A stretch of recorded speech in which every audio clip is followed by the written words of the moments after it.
go stupid. Hey.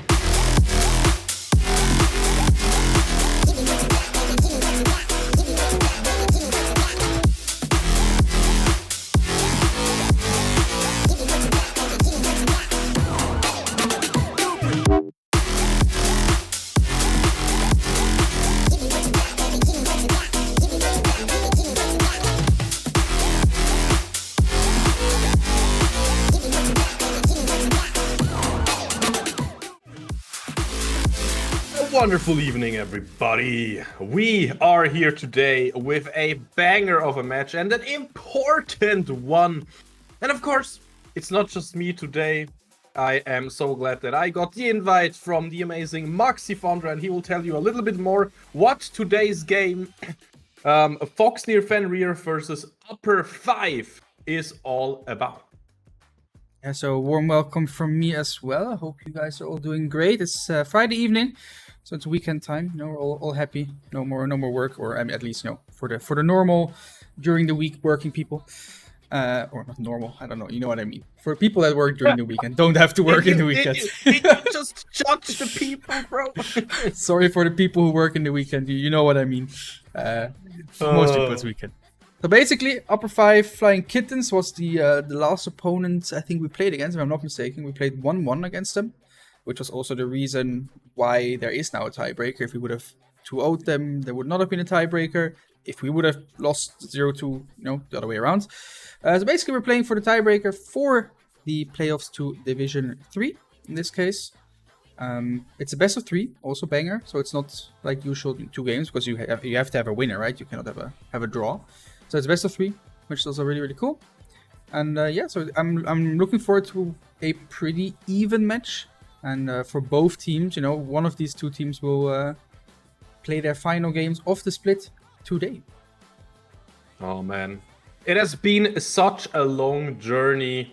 I know it might sound a little bit dramatic here when I go in like this, but it is just the truth, right? It has been such a long journey, and this is the big one. This is the question. Do we go further? Is this the end? And I mean, one team has to lose, one team will win. Man, tiebreakers are always so emotional. So again, giving it back to you, Moxie. I mean, of course, you are rooting for the boys, but when you think back to those times when you were in positions like those, what actually went through your head, man? Well, I mean, funnily enough, I can say that I am technically in the same position myself this weekend as well, because we have a couple of Foxnyr teams, right? A couple of community teams and a couple of the main teams. And one of the teams that is between community and main, kind of, is the team I currently play for, a bit of for fun with friends. We're playing in Division 6, so it's like, it doesn't matter at all. But we also have we have a 3-way tiebreaker for first, second, and third, basically. So like, the top 3 are tiebreakers, so we have to play 2 best of 1s on Sunday as well to see who goes into playoffs to Div 5. So I also feel, I mean, again, it's for fun, right, and all that stuff. So it's not as heavy pressured as this one, but still, thinking back to the days when I did have tiebreakers that were more important than the ones I have now.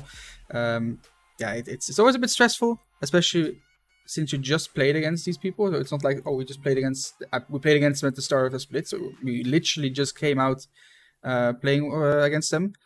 And also it was close, right? It was a 1-1. Both pretty close games. So like it wasn't even, we stomped them last time basically, but they stomped the rest, so now we have to play them again, or other way around. It was actually close, and so I have to see.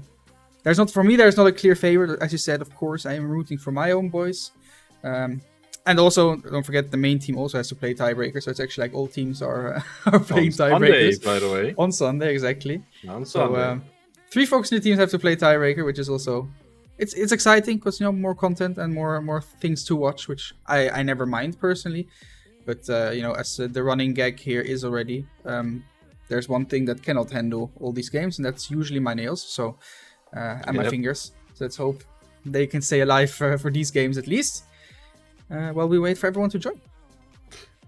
So Moxie, just once more, tell me again, what division are we currently in with Fenrir, and what is this best of 3 deciding? Just to get it into everybody's head. What are the stakes today even?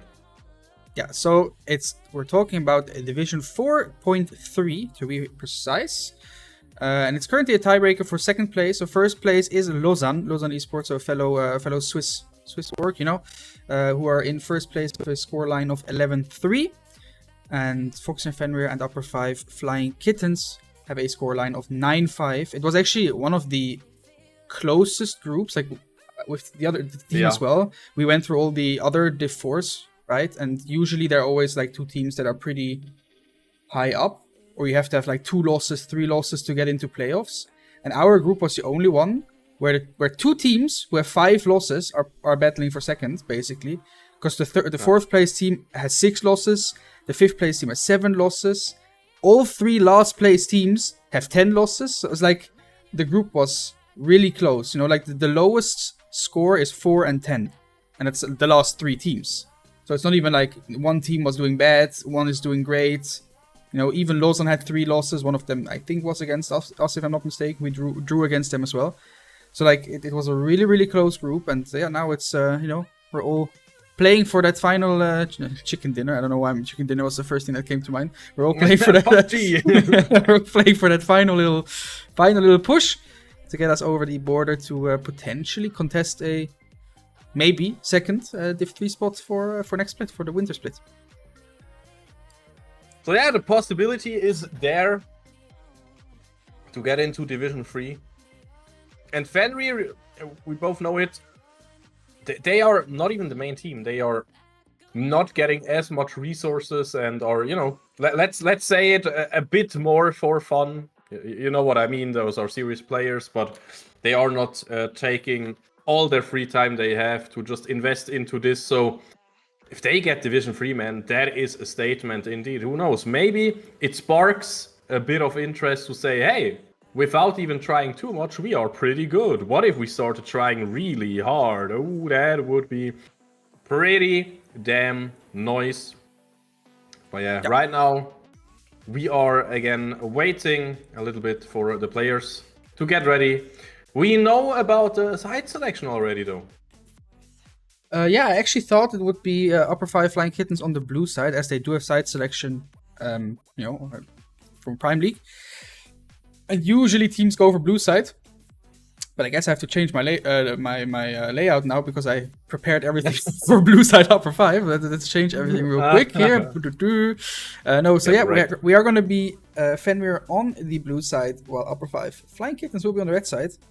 And yeah, I do want to quickly state, of course, like you said, Fenrir is not getting the same amount of resource as the main team. That's just, we have very, very limited resources that we can actually spend. And, in the end, there's only one team that we can really do that for. The goal would, of course, be to be able to do that for more teams. And we did try to do it at the start of the split for Fenrir as well. Fortunately, some real life stuff happened through which they were kind of left alone, basically, which is unfortunate, but sadly something that there was not much to do about. But of course, we do aim to, give all of our teams equal chances and opportunities, and I'm really happy with how the boys did. They organized a lot themselves. I tried to help out. They did play a lot, practiced a lot. So yeah, I must say, even though they had limited resources, nicely done by them. Exactly. Yeah. I mean, what I also meant was like, they're probably not just try-harding as much as, the main team should be, at least. Because again, if you're in an org and you just know, hey, we are the second team, you're probably not try-harding super, super hard. Because, if I was try-harding super hard and just spending every free minute I have in League, then yeah, I would probably want to be in a main team and not in a second team, right? So I feel like those guys are not prioritizing League that insanely hard. Of course, we're all League players here, or like we know what it is to be a League player. Of course, we still have this addiction, and we are still in there to get our dopamine, our daily. And I get a question if we are ready. I personally think so, by the way, because the players seem to be ready. And we might as well jump into Gem Select for the first game. Foxnyr on blue side, as you said, Moxie. Big surprise, but let's see what they have ready for us. Yeah, so quickly to add on, though, don't forget there is always that little bit of I would say rivalry between main and like second team, right? Because in the end, main team is not looking as great as we were hoping for, right? Like with the last place or the joint last place finish, and this team is, I would debatably say, looking good or looking maybe better than we expected, right? So there is of course a chance if the one team falls and this team manages to get to Division 3. That they is this the correct word? I'm digging really deep in my English vocabulary here. They could usurp the title of the main team.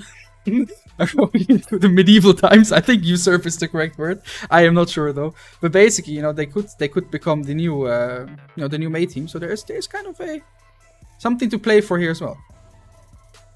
Definitely. And you know what? There is not. Well, I wanted to say we could play for Aurora first pick because some people think she's terribly bad. Some people think she's absolutely bonkers broken. Now, Moxie, you're not some people. What are you actually thinking? Yeah, I've heard mixed opinions as well. So far, what I've seen, she's really strong. We've seen her get picked I think a couple of times in pro play now already as well. I think it was against Deft. I forgot which team he's playing in, but in LCK, right?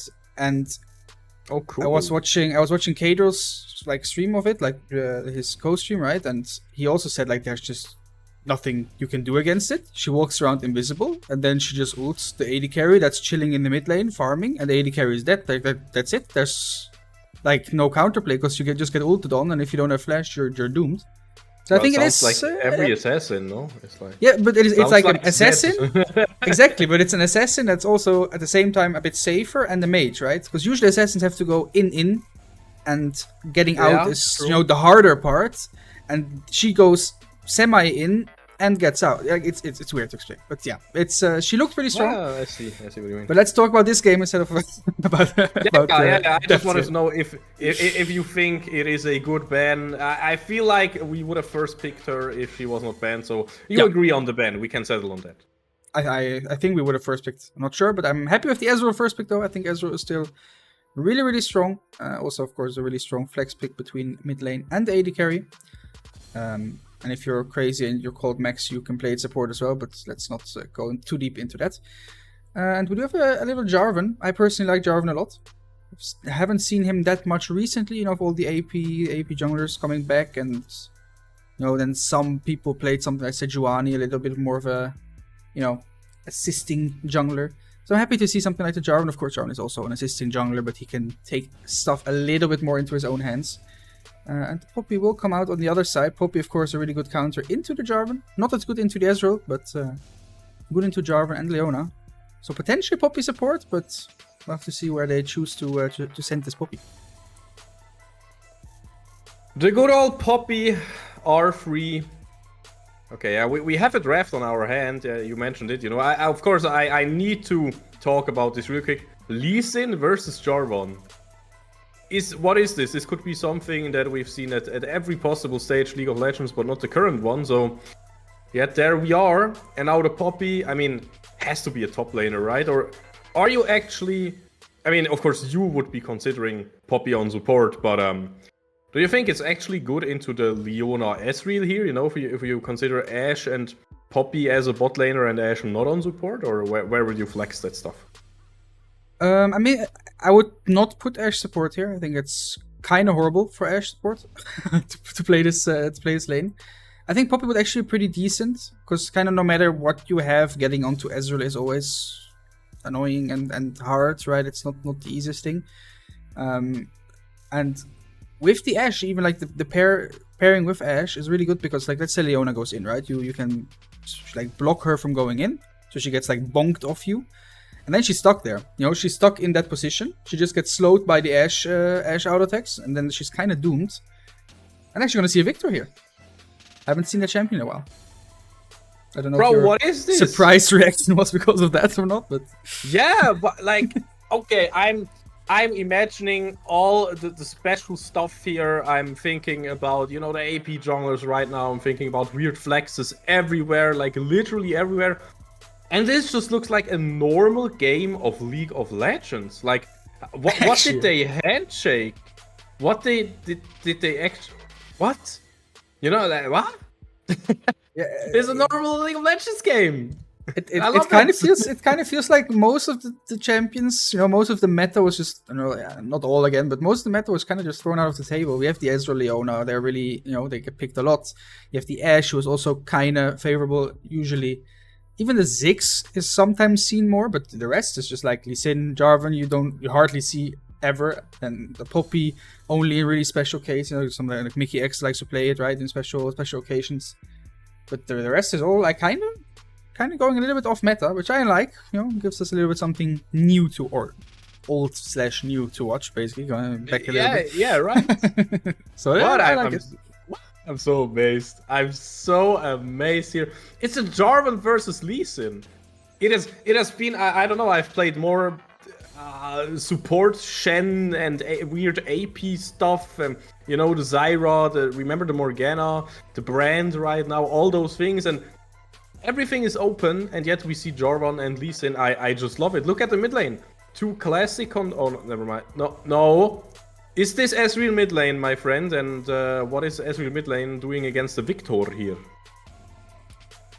Yeah, I'm actually not 100% sure. I think Ziggs is kind of decent into this bot lane. It's really hard for Poppy to do much. I mean, similar to the Ezreal, kind of, right? But on the other hand, actually, I'm not sure if I like this, but I think I do. I'm still a bit torn on what I prefer here. But overall, I think it looks pretty good. I think Ezreal has more of a chance to kind of abuse the Victor, because Victor early game is not the strongest. Like he just isn't. Oh, you're pointing at jersey. Where's my jersey? Of course. My jersey's on that pile of clothes. I don't know if you can see it. You can see the green behind my there, because I haven't watched yet. If you want to get your own jersey, by the way, just there's a shop where you can get one if you want one. Yeah.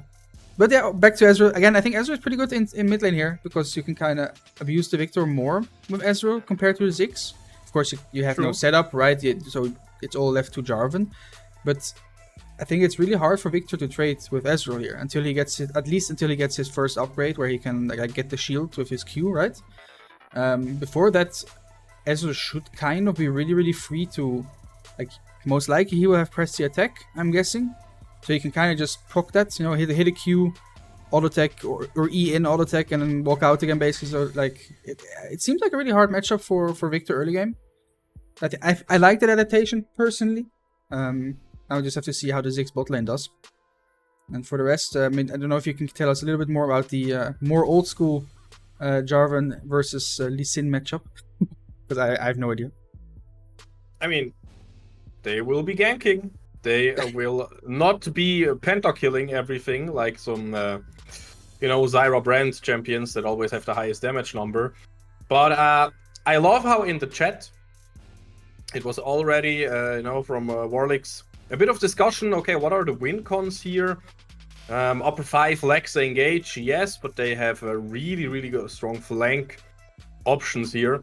If Lee Sin can find a huge kick onto the Ziggs or onto the Ezreal, of course it's hard against Ezreal with Arcane Shift, but it's never impossible. And I also feel like the Lee Sin, that there are a lot of matchups nowadays where it just feels unplayable. For example, if you play into a, old school matchup again, if you play into a Rek'Sai will always just right-click you when you Ward Hop or Sonic Wave, whatever, and instantly knock you up, stuff like that. I feel like the only really annoying champion here to play against is Leona, so Mr. Oregano's positioning will be really, really important. Maybe Lee Sin has to wait a little bit until Mr. Oregano engaged, and then he has to find the big kick, like the huge kick, because if you get kicked, well, you will land in the Victor slow field and it will stun you. You will land in the Mundo Cleavers, you will land in all those good stuff, and it can be kind of a tough one. So, yeah, I feel like, honestly, the Lee Sin has to get ahead, and I think technically he can do that, it's possible. But of course, it also depends a lot on the lanes, for example, on the supports. Where are they roaming? What are they doing? Stuff like that. And of course, now you can talk more about that.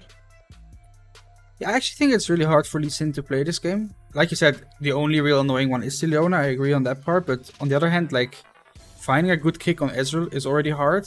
Because it, and Ezreal, Ziggs are kind of the only ones you really want to kick in because the rest just doesn't care as much, I guess. So like, Ezreal already makes it hard. Ziggs should never really be in the best position to get kicked, right? Because he just kind of throws some bombs from very far away. So overall, it seems pretty hard. And on the other hand as well, I was looking at Mundo here, right? There's a lot of easy to hit CC, or like short CC on Fenrir's side. You have the Leona with the E, Q, and ult. You have Ziggs who can satchel. You have the Jarvan, flag and drag. You have Sion, Q, Sion, ult, right? So there's a lot of easy to hit and like abilities that are up often that will just proc the passive of Mundo, which means he can get CC'd. And at that point, I just think he might potentially just crumble, I guess. And also, of course, Ziggs, his slow field will always help against Mundo, no matter what happens. Well, we are in a small little pause in the game, so I'm not switching over quite yet. I'll just quickly wait for the teams to get ready.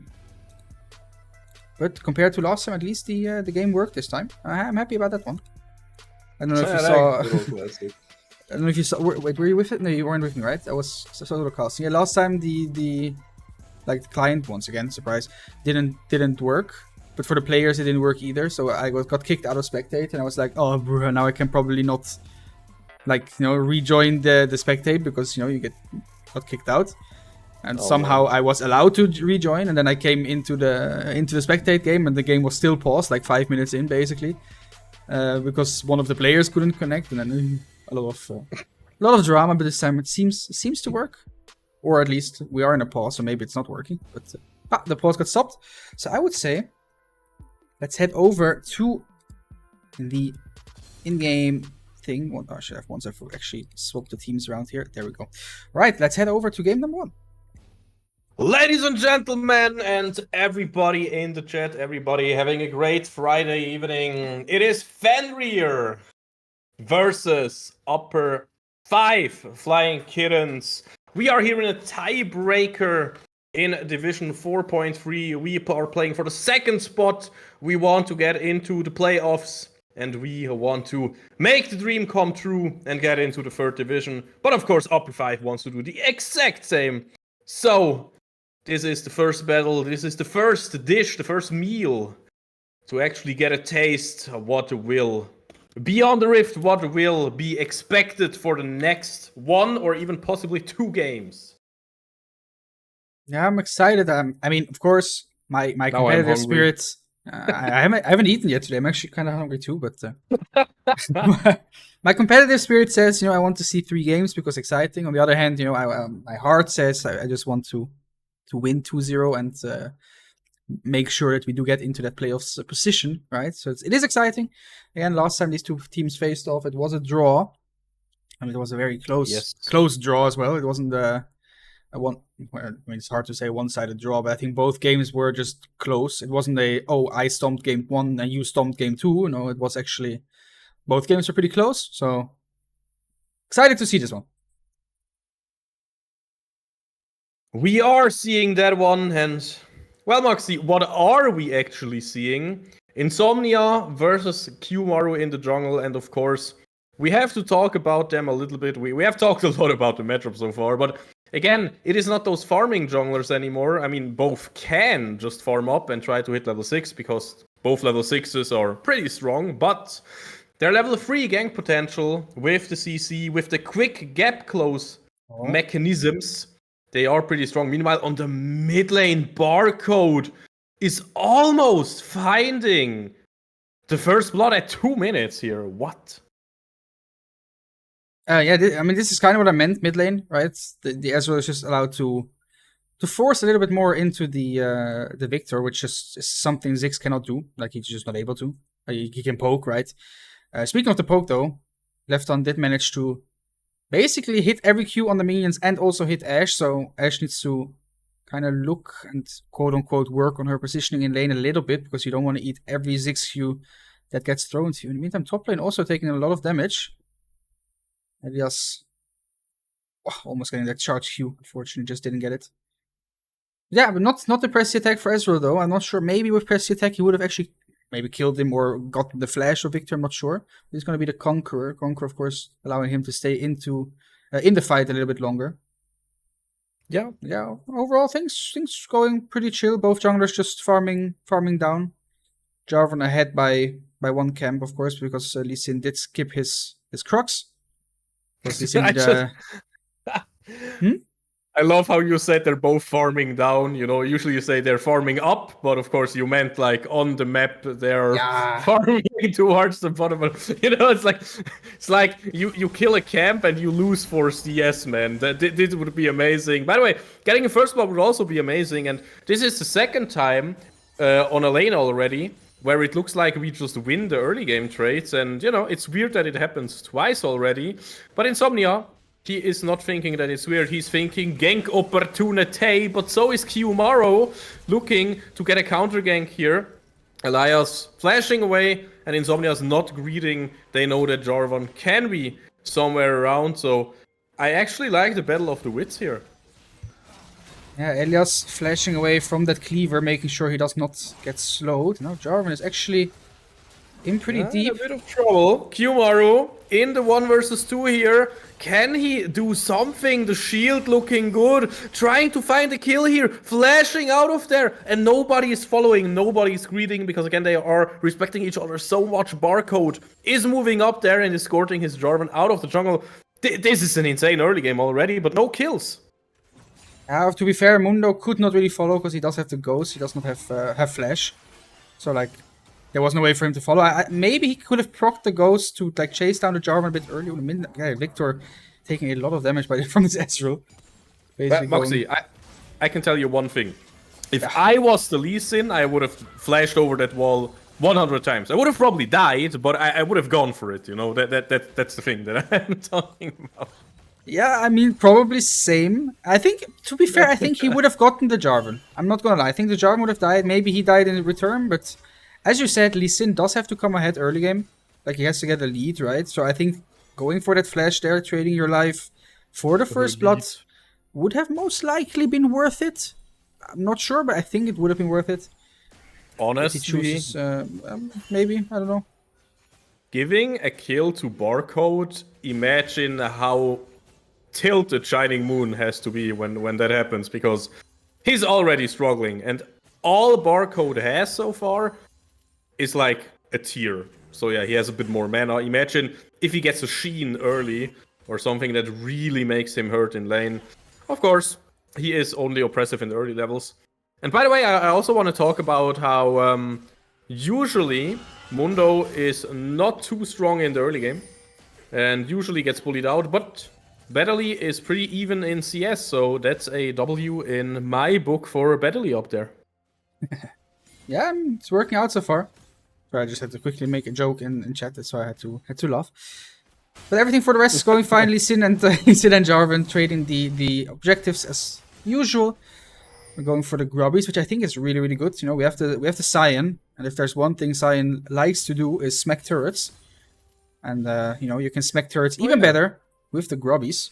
So in the end, I don't think there's actually that many people who can really contest the Sion later on in the game. Because Mundo will kind of probably just get ignored. Victor can of course wave. Lee Sin is taking a long time for this dragon though, by the way. Oh yeah, Lee Sin is really slow at objectives. It's so funny, like back in the day in, I mean, what are we talking about here? Season 4 or 5 or something? He was considered the pinnacle of jungling. Fast, clear, sick burst, sick mobility.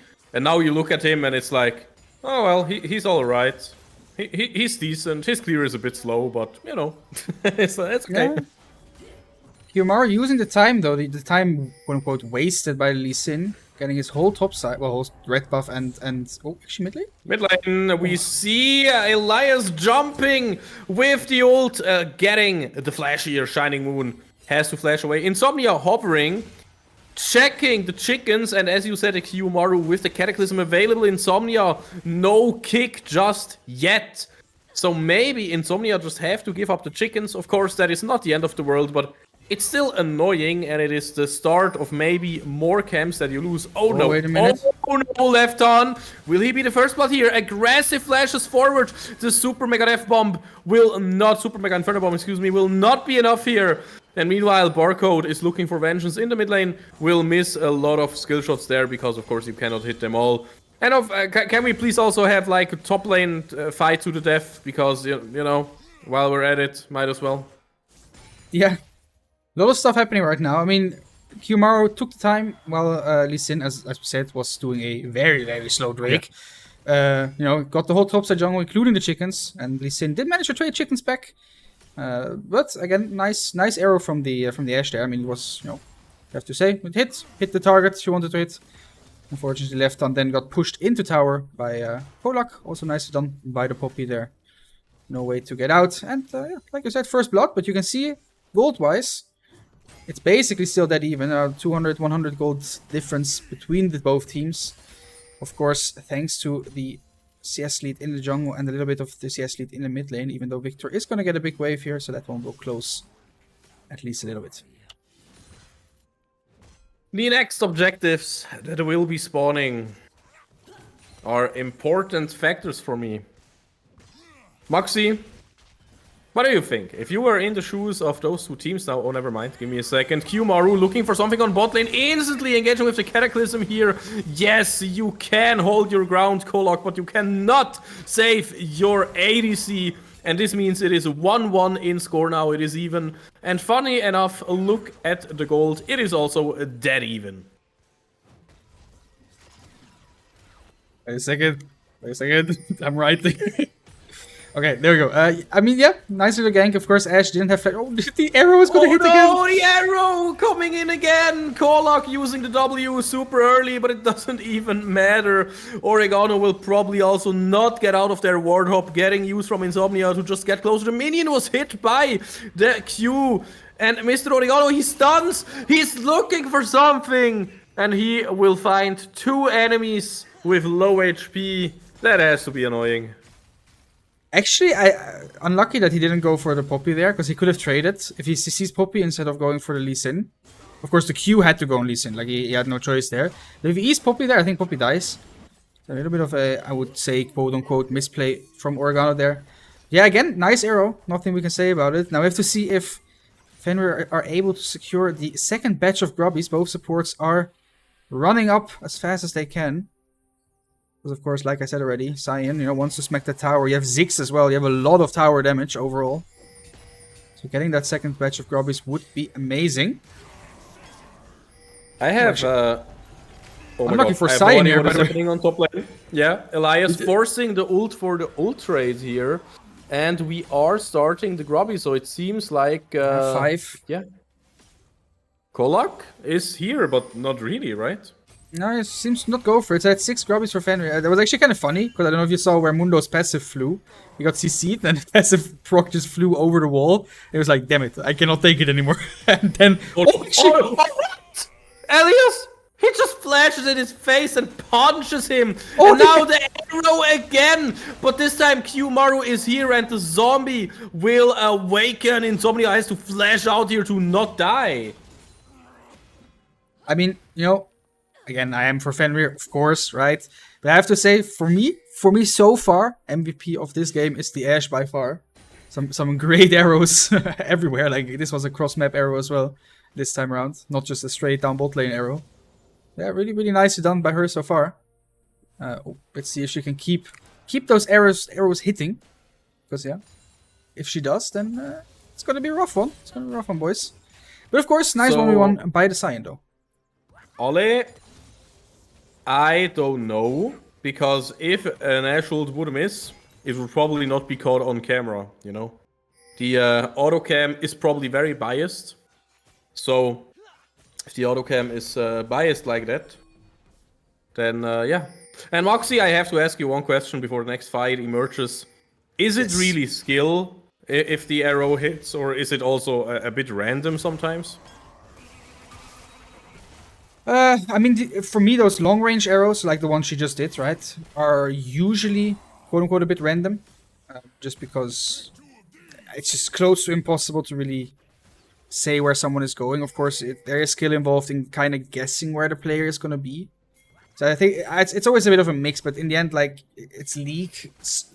Either you hit an ability, or your enemy dodges, or you miss. You know, there's always a two-sided coin.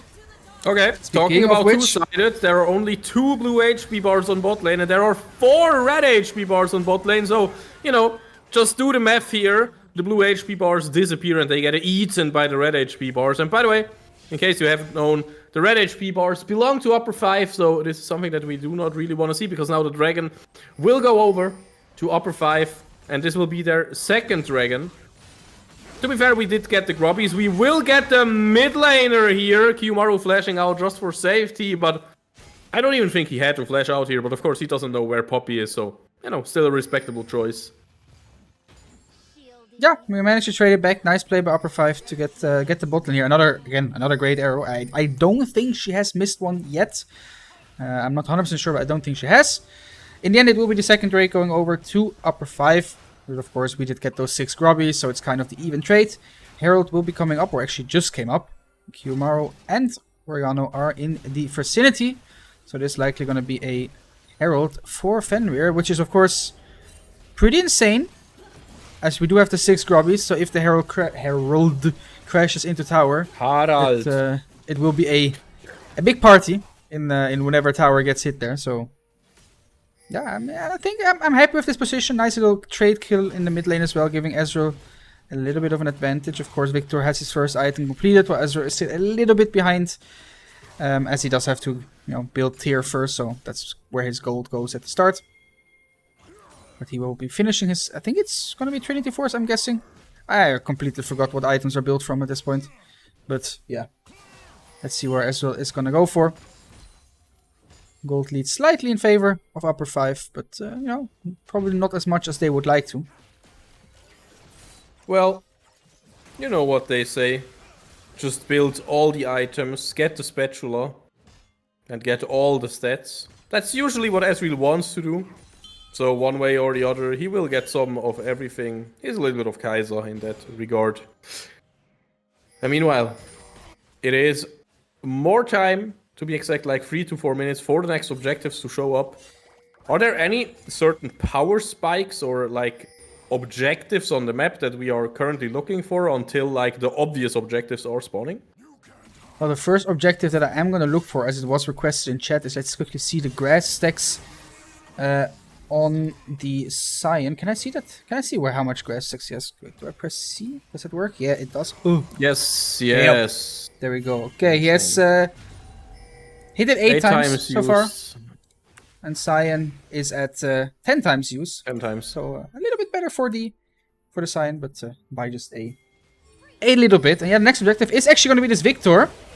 Oh my god, Shining Moon, super low and will not shine anymore. Insomnia getting out of there, will eat a ton of damage, will be super low. Meanwhile, on top lane, there's also a fight. Insomnia getting out, Badly getting out. Kinda has to get out because he knows that Kiyomaru and Mr. Oregano can just move up there. But actually, they are looking for the requested play in the chat. Ole was taken, said, we need to open mid to be allowed to play next Drakes. And with the grubbies, I mean, this tower is going to take a lot of damage. The Sheen procs, of course, as well from the Ezreal. So, I mean, they don't even need Herald. Tower will just fall here. And now we still have Herald for either top lane or bot lane, potentially. At this point, I think it's just good to place it like when Drake is spawning in 2, right? So, yeah, you have enough time. I think it would be really good to place Herald top lane at some point, a bit before Drake spawns. So, Scion can take it. Scion can crash into the tower, one-shot tower, continue to like he can basically threaten a 2-tower kill just because he's Scion with 6 grubbies and Herald. And he has TP to help come down as well if needed. Ooh, this Mundo is actually doing a lot of damage. And Mundo, of course, does percentage health damage, so yeah, Scion takes a shite ton of damage, basically. Did you just say what I think you said? I did, yes, I did. Well. You also said Side really likes to push, but I also I think the Mundo is an insane duelist at a certain threshold of items. So, you know, I'm really excited to see what the top lane has to offer. Then again, both those champions have a kind of weird value in team fights. You do not really want to face this Mundo that just chases you down, and you also do not want to get ulted by Elias and just get knocked up. Oh, Kolak not reacting in time, using the Steadfast Presence now and the Flash to get out of there. That was a major W in my book, and not only because Kolak used the W too late. Yeah, nice little catch there. But the hammer spin is not gone yet, so they still have to be really careful that they don't get split up in the next fight. Of course, Kolak does not have flash, so he cannot. His engage is a lot harder now compared than before. Yeah, I don't like this too much. I think the Herald could be used a lot better right now to kind of split focus away from upper 5 while the dragon spawns. Fenrir is choosing to not go for this. They are looking to just poke / look for a fight. Hope he loses a lot of HP. Mundo already TPing on. Sign as well. Okay, the Ash Arrow will connect here onto the support. Meanwhile, Shining Moon is all alone and will get burst down now. Of course, we did use some cooldowns here, but if we can regroup and maybe even place the Herald in the mid lane, who knows what will happen here. The Herald will be kept in inventory, though we are looking for the engaged Kiyomaru. Flag and dragging forward. Badly is tanking. Super strong rocket. Excuse me, bomb here. Kolak will get a lot of tankiness done, but not enough here. Kiyomaru flashing forward, getting a beautiful double knock up here. Badly, the only survivor. But that is what I was worried about a little bit. Mundo not really doing too much. Fenrir, they get the win here. 9-7. Dragon finally in our pockets. Yeah, I was a little bit scared there, I have to be honest, because the issue I see right now, or I saw with this fight, it was good that Victor was dead. That was good thing number one, right? Victor was dead, so he couldn't participate. That's always nice. Ashe is really strong right now. She has 2 items already. She has Blade. The front line of Fenrir dies a lot quicker than the front line from upper 5. Even though the upper 5 front line is Mundo and a little bit of Poppy, I guess. But you know, they survive a lot longer than ours does. So I got a little bit worried when Ashe just got a lot of free time to hit, but luckily by a nice little combo, flash combo from Kiyomaru, he did manage to catch the Ashe off guard. And of course the Ziggs, by the way, is also, I mean, now he has his second item complete, he has the Leandris, so he'll do a lot more now. But before he only had his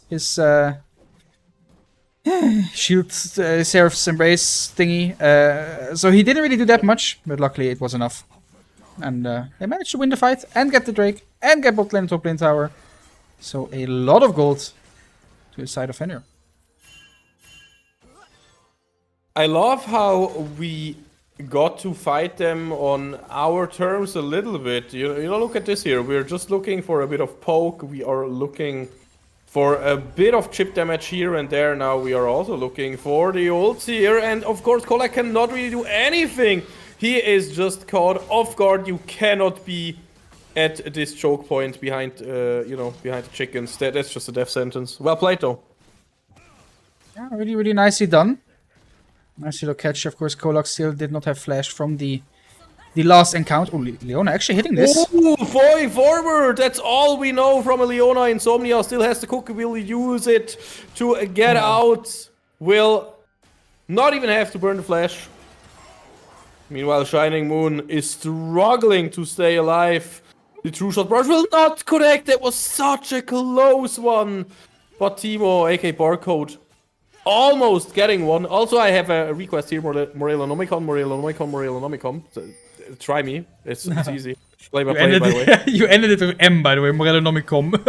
Wait, it's he wrote N though. He wrote it. He wrote it like that. Oh, you said M. It is N. You misspoke.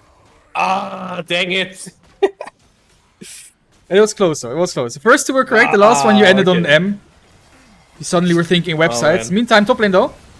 Oh no. On top lane, Battley tanking for 2 H's and even longer. Will finally, come on, die already. There you go. He dies, Barcode. Jumping up there with the teleport. I'm not too sure what will happen now, though. Insomnia checking the Nashor already. What is our play here, Moxie?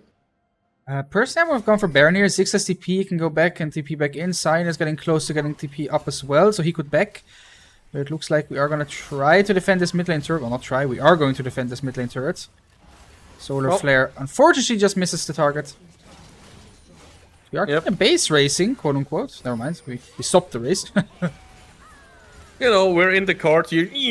Insert Tyler 1 meme. And then we're like, oh no, never mind, our mid lane turret. Yeah. Yeah, I mean, overall, I think it's worthy. We got the we got the Mundo. Again, I think it would have been a Baron call there, personally. You have two TPs on both Elias and Barco, but maybe you would have lost too much in the mid lane. So overall, this is fine too. This is the safer play for sure. Like, no need to risk a throw, right? You always have the Poppy ultimate to kind of deny a potential Baron 50-50, right? And now mid lane, actually. Ashe still has flash, though. She will be forced to use it. Anymore. There, it's gone. We traded it for an ult. Why not? Yeah. I think you take that every day of the week. Ashe flash for the Cyan ultimate. Now Mundo is having a lot of time in the bot lane. It looks like we are gonna go for his Baron now. There's TP on Mundo, so he can look for a potential flank. There are no flank wards though, so never mind that part. This fight does look a lot better for upper 5 though, as they are all in the same position. Mundo is now TPing in. Okay, Mundo TPing in, and of course we do not want to take the 50-50, so do we take a fight? Nash is resetting, so not too much happening now, except for us getting the TP there, but losing a bit of farm on the bot lane wave. I'm not too sure if that favors us. We are still ahead in gold, but now Dragon also spawns. A lot of variables. Did you just see how Barcode jumped over the Sonic wave? That was just so sick. And now we're looking for the engage. We will get the combo here. Everything explodes. And with everything, I mean the Ashe. And now we are trying to chase. And Elias on top lane is looking for the split push there with the 6 grubbies, by the way. Do not forget. Yeah, Fenrir needs to be careful though. They are starting to drop pretty low. Ziggs is getting caught off guard. Yeah, kind of. Q-Maru will just die to Badly here. Badly such a war machine. Elias here TPing to the team here. Shining Moon will get CC'd for a while, but will then just flash away and get out of their Barcode. Just jumping after the opposition. Sign ult is coming up. Is getting used to put Shining Moon into this choke point again. It is our favorite point on the map. Flash forward with Decimating Smash even. Barcode, Elias, Mr. Oregano, they are in the stare down here against Badly, Kolok, and Insomnia. And I don't know if somebody really wants to engage here. Yeah, so it was a 2-for-1 in favor of Fenrir in the end, so it's something we take for sure. In the meantime, Drake is getting pinged by upper 5. I don't think they are really allowed to do this. Ezra has no TP, so he is forced to stay. Lefton is slowly but surely coming back to the fight. A lot of aggressive E's, a lot of aggressive shifts, blinks. I forgot the name from Ezreal.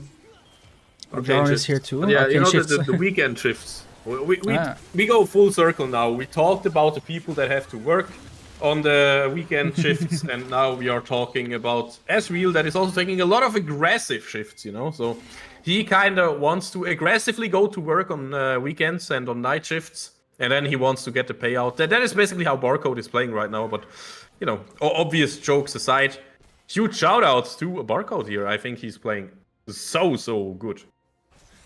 Yeah, he's playing very on the edge. Of course, it's always a bit of a knife's edge, right? Like it's very close between, oh, he's playing great, and oh, he's griefing it. For now, it is working out really well.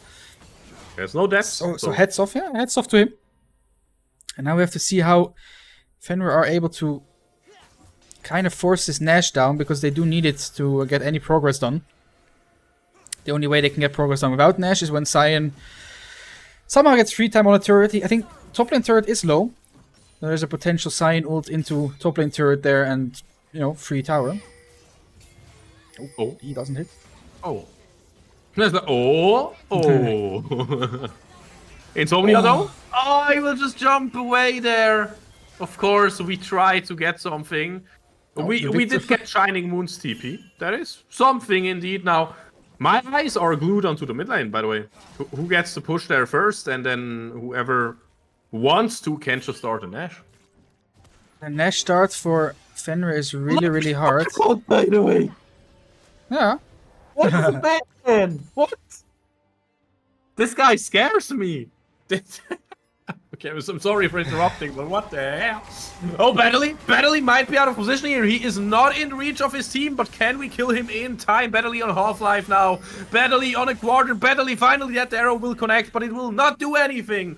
Shining Moon, yes, he can poke a little bit, but Upper 5, they just lost their top laner, but still, it is so dangerous to try and get an Ashe against the Lee Sin, because hey, he has a super smite, you know, he has an execution ability on his Q2, and he can just like jump in, kick your jungler away, and then smite himself. So taking this 50-50 is not really a 50-50, so I do not really like going for this. But also pushing mid lane against the Victor, against the Ashe, I don't know. Look top lane. And also don't forget, by the way, Poppy ult. Poppy ult can also kind of deny any 50-50, you know, you can just yeet out couple of members, potentially the jungler. Oh yeah, true. Victor does have to answer the top lane. In the meantime, Fenrir is starting this Baron. There is a ward that... Is the ward cleared? The ward is cleared, never mind, the ward doesn't spot them, but now... Mundo does have TP. The Upper 5 know they're doing it. Okay, Mundo not level 16, that is quite important already. It is on 3k, it is on 2k. What are we looking for here? The bomb will keep Insomnia away, so we will get the Nash. Now, what are we looking for after this Battly just ran towards the mid lane here? But he will lose a juicy bot lane wave. Oh, never mind, the Ken minions are the MVPs on the bot wave, so... That is the important part though, right? I have to say, I feel like even though we are not massively ahead in kills, we are slowly bleeding out Upper 5, so we are still on a 5k gold lead. We are still on a 3.5 item lead in mid lane, for example, against the 2.5 items on Shining Moon here. Okay, you gotta help me out here. I hope your memory is a bit fresher than mine about League. Your knowledge, I mean, not your memory. The Mundo has 2 of those drills. Is that normal?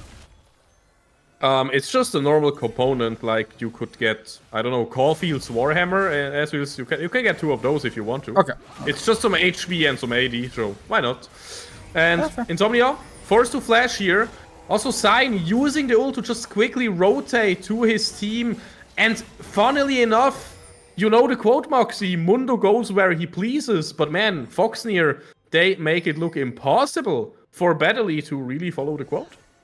I mean, that's what I said, you know, when we were talking about the Mundo.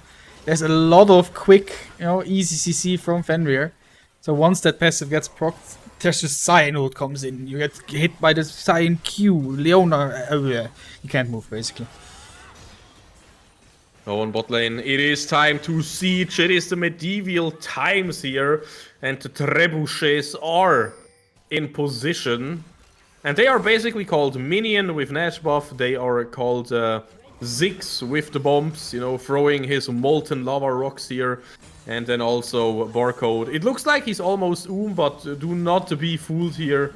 It is still a lot of mana in the tank here, and there is no defense in the tank. Yes, Kiyomaru might die in the jungle 1v1, but who cares? You are maybe even finishing the game here. We get one more turret, the base only defended by a single one on this lane. Two-shot barrage, getting some more chip damage, making it impossible for Upper 5 to really follow up this entire story of the game. Rayek trying something, but will not find too much success because he will go forward. He will die here. No blame here. I think Rayek had a really good game. He tried to be a hero here, but man, Fenrir, their team play, their everything is just looking so good right now. And the teleport to maybe seal the deal. It is coming through. The next inhib will be destroyed. And only 2 turrets left. Only 1 inhib left.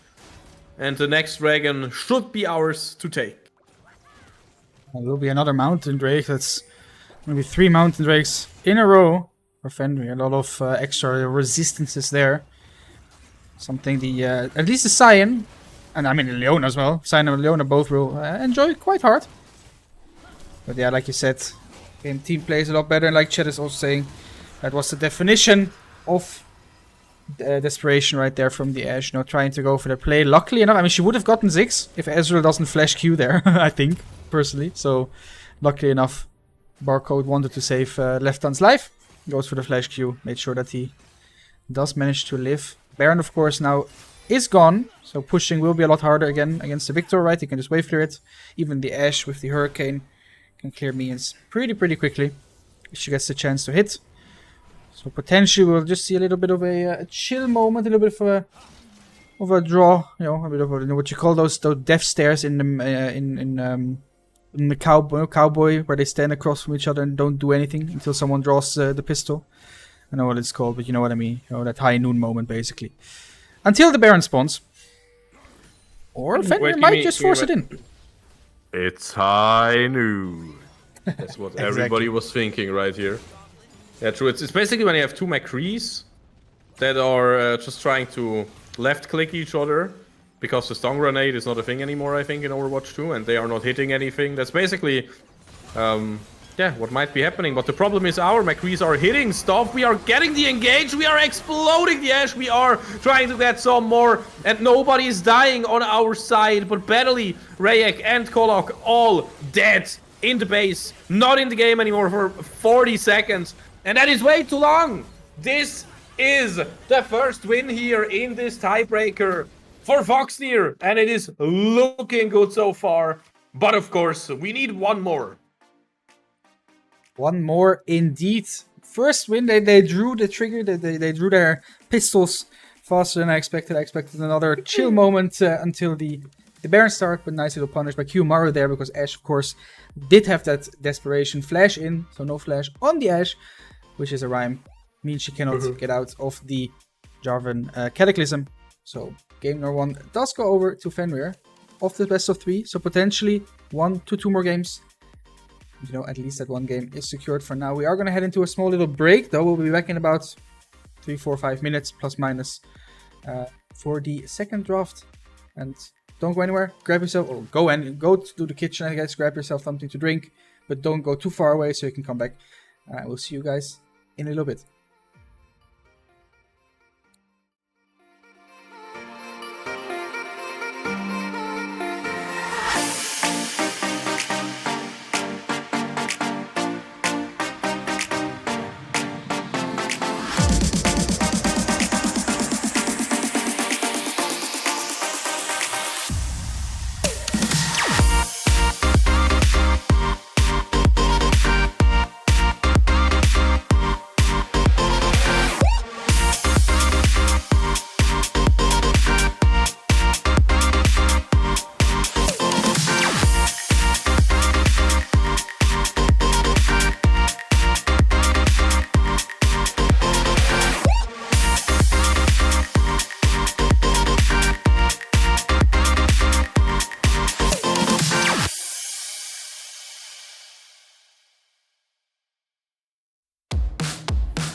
everybody.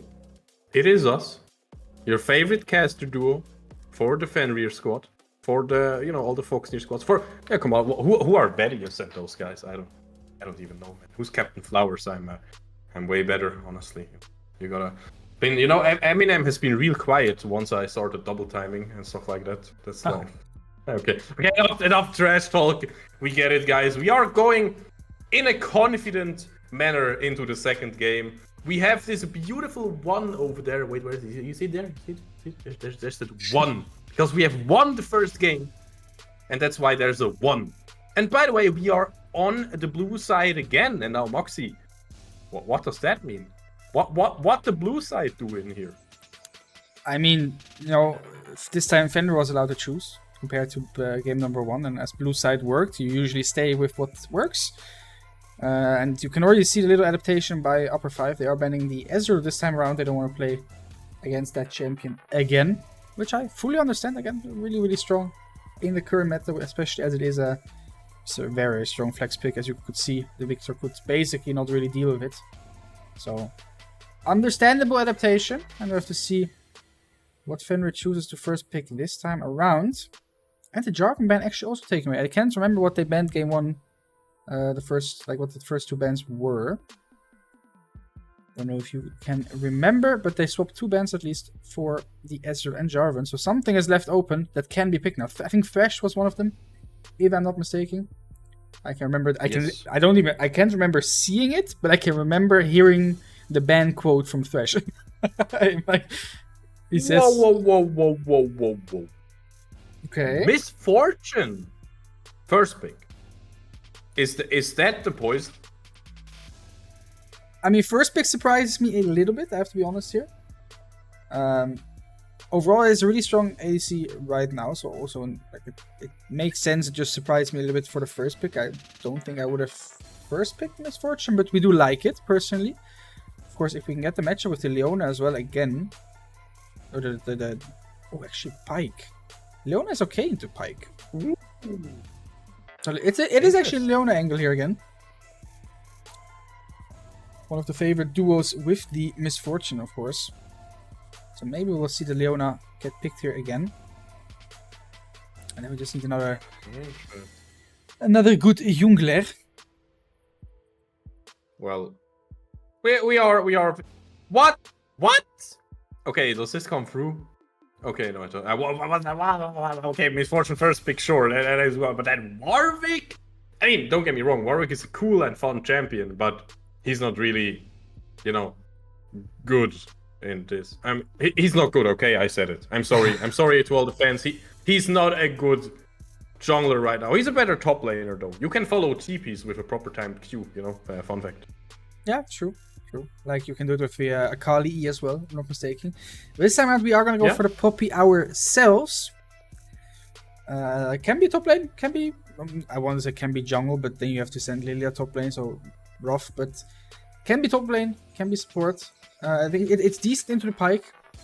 And it's like okay together with Misfortune, so I can see it go support. And we are gonna get the answer of the Karthus actually. So this time around, we are gonna go back into quote-unquote meta area in the jungle with 2 AP junglers being played. Okay. How much, Moxie, if it is Misfortune mid lane? Yeah. How much what? Yeah, how much will you pay me? How much? What? How much will I pay you? Yeah, how much Legos if I... Wait, is Misfortune more commonly seen in the mid lane compared to bot lane right now? I can give you this empty Lego box. Does that count? I can give you that. Oh man, you're in Legos right now. I also have a stupid expensive hobby, but yeah, I keep hitting my mic when I do this. Look, I can quickly do that. Look, there you can see my little Lego village. Oh, I see a card.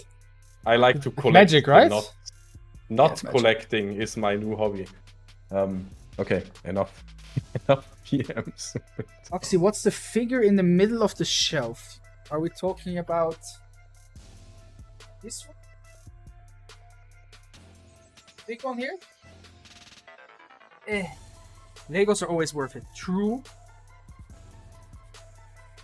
it's my wife one. You'll enjoy it a lot, I think. My wife. Imagine talking about drafts when you can just talk about Magic, anime, and Legos. Like, way better. We have Karthus and Lilia, you know, that's as exciting as it gets. Ooh, Karthus, Lilia, 2 AP junglers. Ooh. Hey, I have to show off my hobby as well then. Wait, look at it. Beautiful. Look at it. Dragoon. 2 points for Gryffindor if somebody can name this guy. Balrog. Come on, chat. Show me if you're true Monster Hunter fans. You know, that, Okay, quickly. yeah, quick excitement though. Quick excitement though. We get a Yone. Yone is always cool. I mean, I want Fenrir to win, right, and everything. But I do really like Upper 5's draft. They're freaking Pike, Karthus, Yone. I mean, like, it's pretty cool. But you do get the LeBlanc as an answer. We've seen Barcode's LeBlanc before. It worked out pretty well, if I can remember correctly. I think they did not manage to win the game in the end, but he did play it really well. So I'm excited to see that one come back. And now we're going to see a Kled. This is just going to be the full YOLO Q team comp from Upper 5. It's going to be the Gragas, unfortunately. That's a bit more boring, but hey, not too bad, right? Now we have the full draft. Again, a little bit of more solo Q comp from Upper 5 of the Pike, of the Karthus, the Yone, kind of. I mean, of course, it gets picked quite a lot, especially because we are in that 80 mid era, right? So understandable. Yes. The Poppy is really good here, though, by the way. You can kind of deny the Gragas, you can deny Yone, you can deny the Pike, everything. It's really pretty good. Yeah, I think that's enough talking about draft again. So let's go back to our hot now. That's amazing. I do want to quickly answer nobody's name? I don't know the name. I am sorry. It's obviously Kushtala Daora. For everybody. Aurora, the new league champion, yes. No, Daora. Daora, okay, almost. But yeah, Anu, to quickly answer your champion, there are two Genshin characters I sim for. And that one is the second place, it's not even first place. Because I have enough hours spent and enough money, unfortunately, spent on Genshin as well. At some point I just lost interest in the game, but that doesn't mean that I don't like the characters. And luckily enough, there are sites like Temu where you can get statues for really, really cheap. So, you know. Now my whole shelf, I have a second shelf over there with a lot of statues as well. They're all from Temu and they look fine. So yeah. But I do sim for 2 specific Genshin characters. I think I told you once before, and you should know what my first place is. Of which I also have a statue there, by the way. Just saying. Always those weeps, man. You know. Well, but okay. Yeah. No, Yone doesn't know. Moxie, we have to talk a little bit about Misfortune not going mid lane. And the Gragas top lane. You know, okay.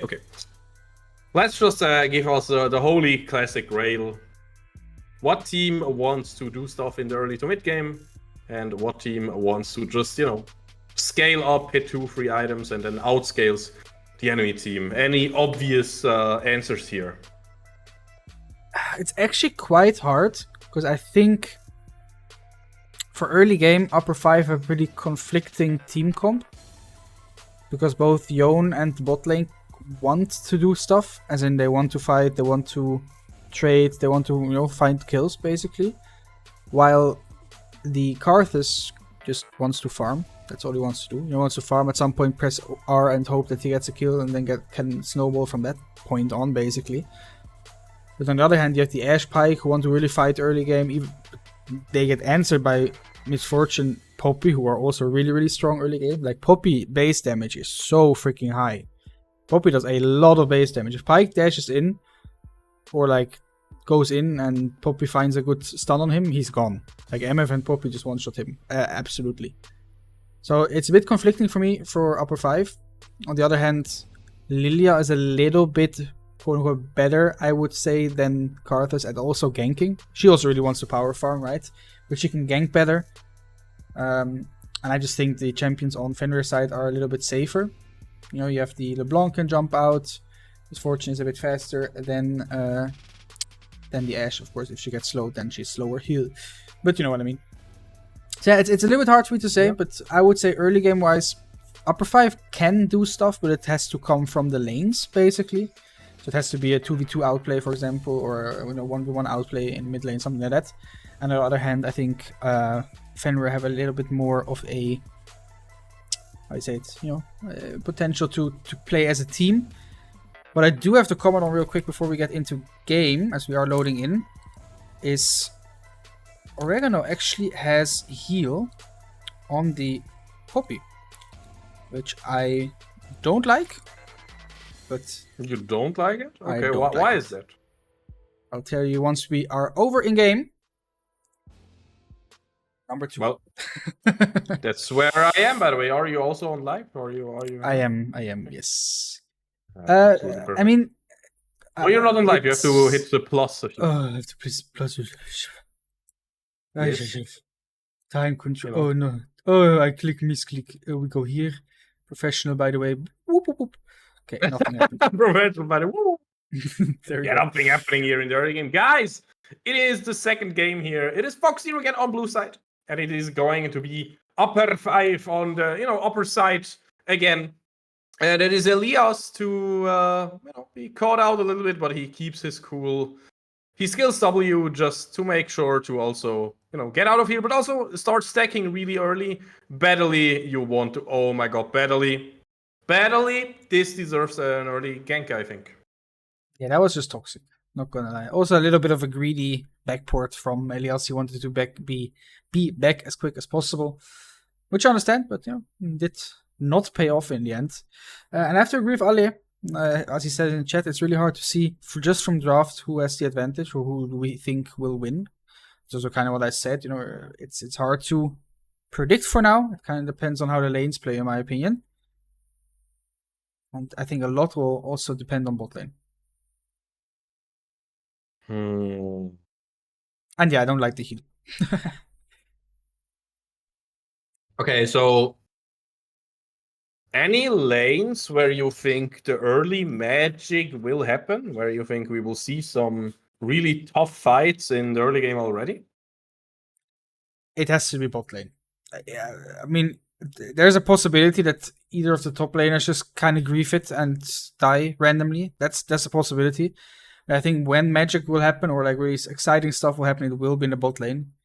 Either like a pike hook will hit or Poppy can find a good angle. But that's also kind of why I don't like the heal. I mean, I understand the heal, against Pike or against Karthus. It's nice to have that little bit of extra defensive stat.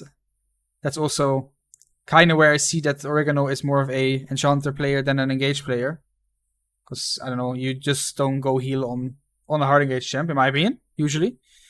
I already hate going exhaust. Like, if an enemy team has cannon in their team, and I'm playing an engage champ, and I have to be the one who goes exhaust to make sure cannon is useless, I hate it.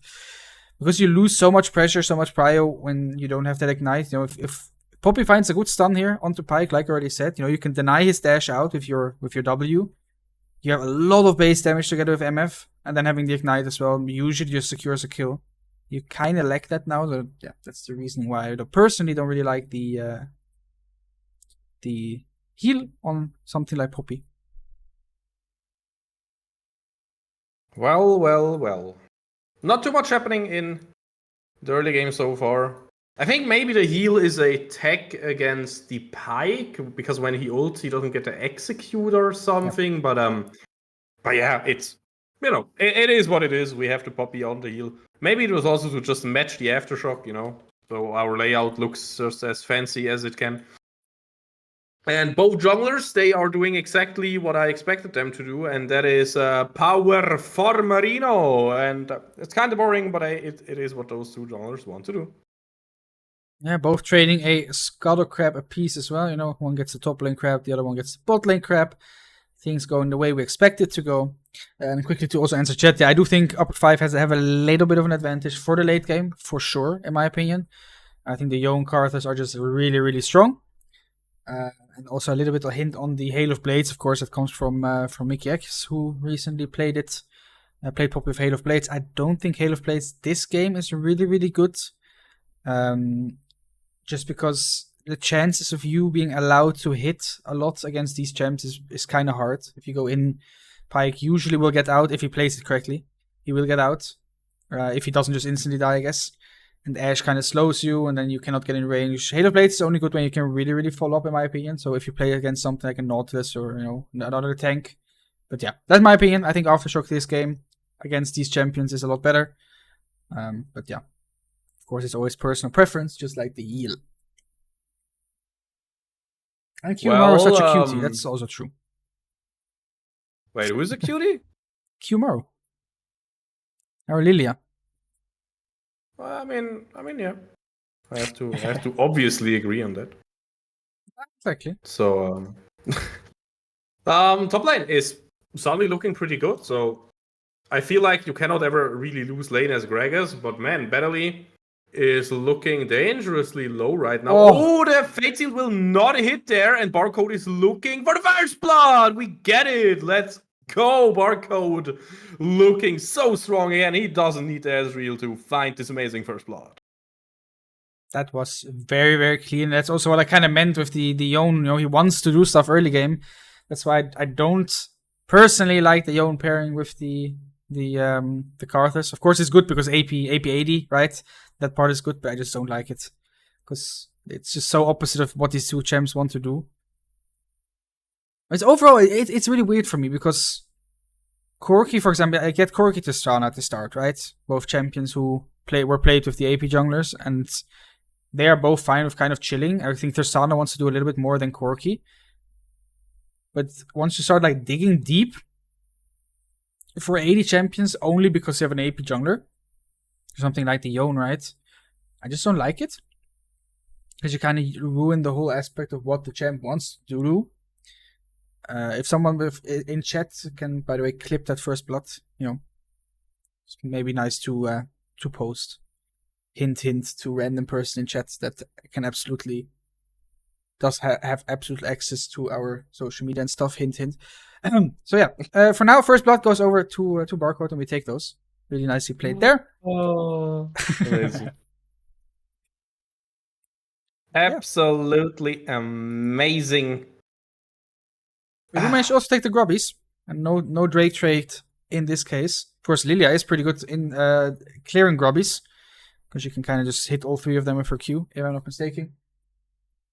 Very subtle with that one. I know, man.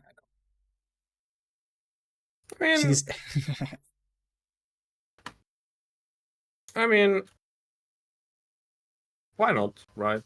We got those free grubbies and no dragon taken yet, so why not just go for it? And Mr. Argona is thinking the same to himself. Now, we have to say the Ashe arrows, they were always hitting. Oh my god, did you just see the damage on this double up? That was absolutely beautiful. There, really nice dodge as well. This might be a fight worth looking for. A really good bullet time, but no kills will be found here. Shining Moon also getting away. Wow, they were all so low. That is really bad for our morale. That's unfortunate. Let's see if we can at least get the Drake from this. It doesn't matter too much if we do.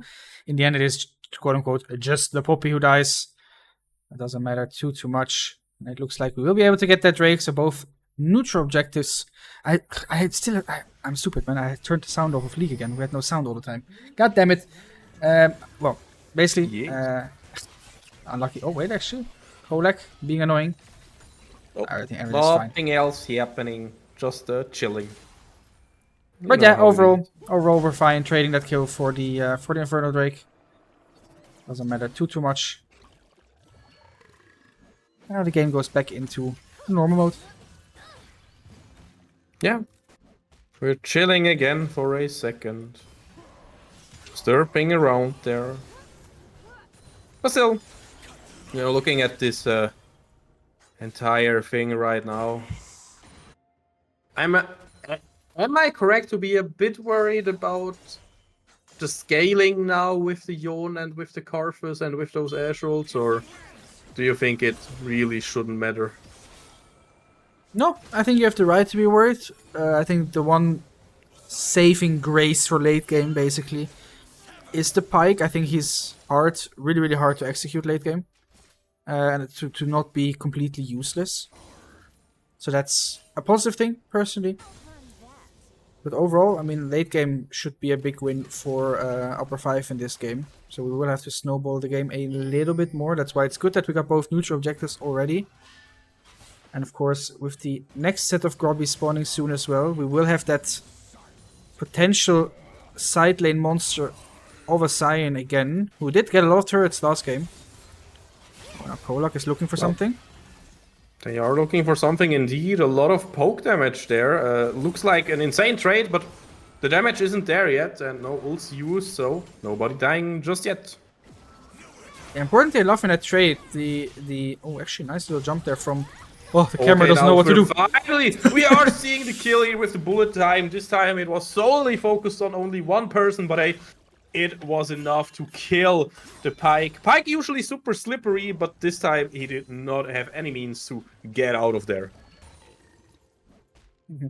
Sorry, I'm just busy reading chat right now. A lot of spam, but I love it. Yeah, I mean, nicely done. Nice little catch there on the Pike. That's basically what I said, right? If he gets stunned once, he is very squishy. He falls really, really quick. So nice little catch there. And now I completely forgot what I was actually talking about before that happened. So I cannot finish my train of thought. But yeah, we're gonna get these grubbies at least.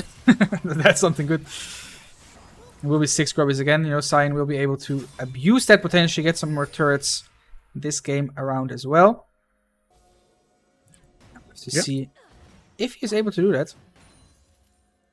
MF now in a little bit of danger. Ash is looking for a potential arrow once again. Her arrows have been on point so far.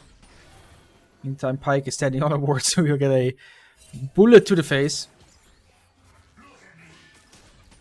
Oh well, oh well, oh well. It's still like a bit of a, you know, before the storm moment type of situation. I'm looking for the big engagements. I'm looking for the, you know, at least for the tries to get stuff done. So far, we only really had some. I mean, we had 3 kills so far in 12 minutes. Come on, we can do better than that, right? Yeah, it has been a quiet game. I expected more chaos, but at the same time, it's also kind of what you expect with a Karthus versus Lilia jungle, right? And nothing much will really happen. Shining Moon, though, will get bowling balled. No, he will not. Grab's coming down. Yeah. I actually want to fight this Scuttle. The Scuttle is gonna be the world once again. Oh no. Oh, that is a good engage from upper 5. Barcode will maybe get the kill here. Come on, get the Karthus somehow. Yes, auto text, whatever. It is enough, and then we will also see the Karthus getting the kill here onto our favorite mid laner here. But oh well. Meanwhile on bot lane, hook connecting, but it's just to annoy a little bit. Elias did get a kill himself though, so I still feel like we are in a solid position. Yeah, it was a 1-for-1, 2-for-2 in the end. Scuttle did not fall, so no one got the advantage of the Scuttle Crab actually being taken. The Scuttle survived. Yeah, it will be a kill, another kill over to LeBlanc, and also one for Cyan. Oh, bot lane actually. Ooh, are we finding a kill? Mr. Oregano has to watch out. Will just get pulled back in, but is tanky enough with the buckler especially. I'm glad nobody died, but also I'm a bit sad we didn't find a kill. Yeah, now I'm remembering my train of thought. Unfortunately, it's absolutely irrelevant for me to go back to that one now, because it's too long ago. Yeah, bot lane now. Karthus is around to cover though. Misfortune is looking for the kill, and will. There we go. Now, of course, Insomnia maybe trying to do something, but we did get the kill, man. Barely living on a knife's edge here. Absolutely wonderful how Elias is playing this. Kind of boom though, so I don't think he has kill threat really. But hey, if one decimating smash connects, and then maybe even auto tech with the flash, just as he did last game, does connect. Okay, flashes forward badly with the explosive cask though. The minions there from what is even happening? No, he will die, but can he get the revenge kill? Come on, Elias. Run, my friend. The minions shall do the rest, maybe. Well, okay, no, it just goes over to barcodes. Kind of boring, but hey, it is what it is. Hey, in the end, you know, you take it. It was a nice try by Elias there. He did manage to give his LeBlanc another kill, which, in my opinion, is a lot more valuable than a kill on Gragas. So I will take that trade every day of the week, personally. While the second Drake is now here, or has spawned already. And it looks to be the target for Fenrir. In the meantime, Karthus might go for this Rift Herald.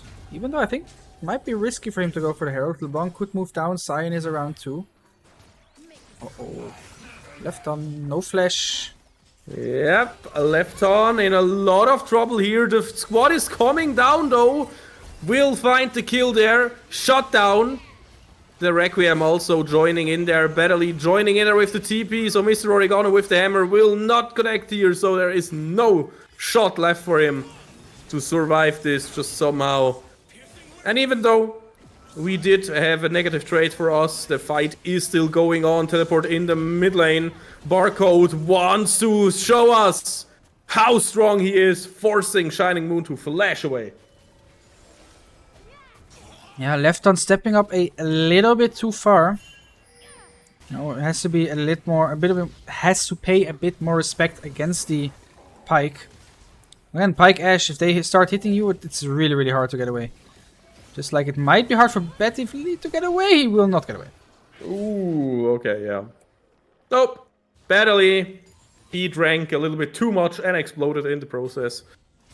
Really important though, you know, with all those kills flying back and forth. Yeah, I can see how Shining Moon wants to defend the mid lane, but he will not be able to do so. And again, those 6 grubbies are coming in clutch because this allows us to put on that much pressure and find another one on bot lane. Guys, I have to be honest here, I don't want to jinx it, but if this continues the way it does right now, I feel like we are doing just fine. Yeah, for now we are doing just fine for sure. I mean, we still have to be careful. Again, late game is, in my opinion, highly advantaged for upper 5. I think we have to snowball even a bit more than we are already currently doing. We are going to go for that second Drake already, so that's pretty good.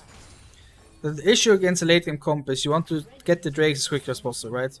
Every Drake that upper 5 can get at this point is really, really big for them because it slows the game down. It means the game will go longer until Elder Drake spawns, until the Soul spawns, right? So go for Fenrir. Meanwhile, Elias. Yeah. Oh! Never mind, the flash has to be used here. Also, the explosive cask. Elias cannot go anywhere here, but man, he is putting up a hell of a show, and he also wastes a lot of time. In somebody with the flash just barely getting away here. Kiyomaru finding so much damage onto the Fatman here. Yep. I was just waiting for a second. Will he die? Yes, he will, of course. And also, that was just one auto attack from left on. And yeah, I feel like the boys are looking phenomenal here. Yeah, looking good so far. Nice. It took a really, really long for Elias to fall, which was important. Gave Fenrir enough time to run up and help their top laner. Now he will continue to try and snowball. Now Poppy trying to deny Pyke his jump. Fortunately, Pyke can just patiently wait. Question is, where will Insomnia use the Herald? Will they use it to break through a mid lane? Tower is in range for Herald, so I would be guessing it. The question is when, and not if. Did Ollie just call out my caster curse? No. The boys are stronger than that, I'm telling you. No way that they fall to a simple caster curse by me, like duh. And there is the Herald mid lane, indeed. It should get the charge through. Which means the tower will fall. It should not get a second charge though, at least, so that's a positive for the boys. At upper 5 will be happy with that free tower in the mid lane. Oh, free. They used the Herald for it, right? But to open the map up a little bit to get some more space in the mid lane. Yeah, why not, right? Yep. So far, it's looking kind of juicy, it's looking kind of good for us, if you ask me. Again, I don't want to jinx it, but I mean, just look at the vision, look at the control here. Basically, we are pushing every single lane in at this point. We have the priority. We can walk through the enemy jungle, and then Barcode can of course do his thing. Now even in the mid lane, yes, upper 5 they are finding the engage, but still they have to walk away here. Now the shutdown will be found.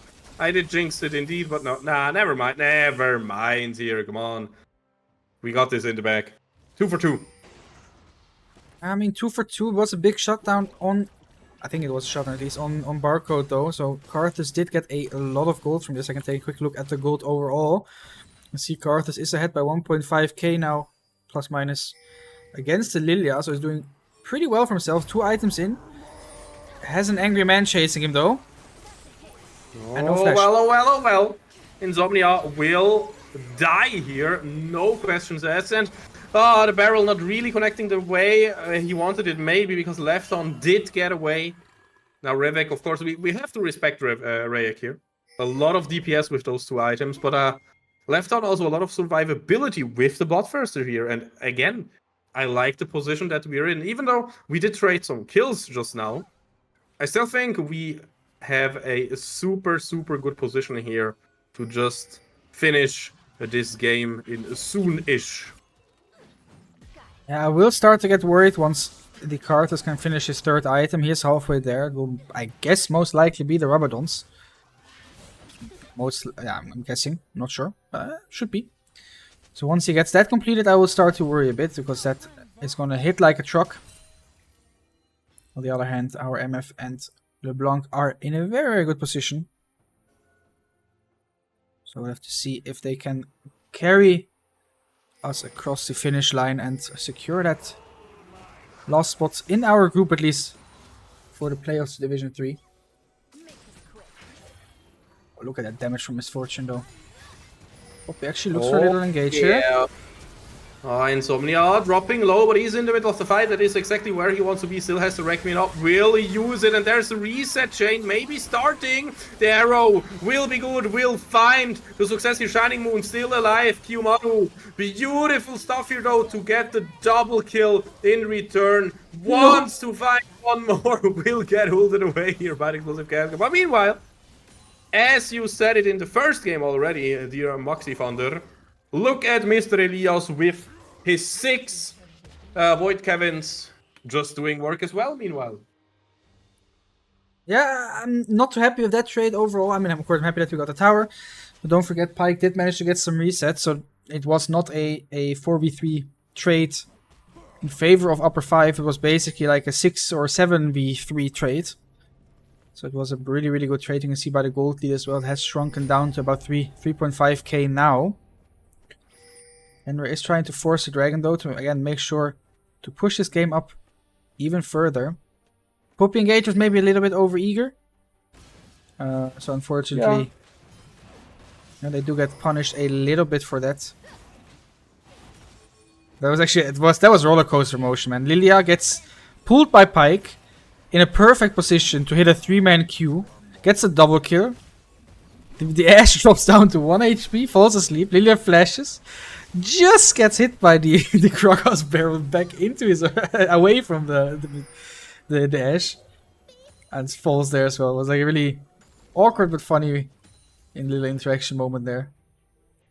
Now 3 Drakes over to Fenrir. One more for that Cloud Soul, which actually a really good soul for Cyan, and I think a really good soul for Misfortune as well. So something they'll take for sure. Even Lilia, Lilia falls. Oh, Oregano.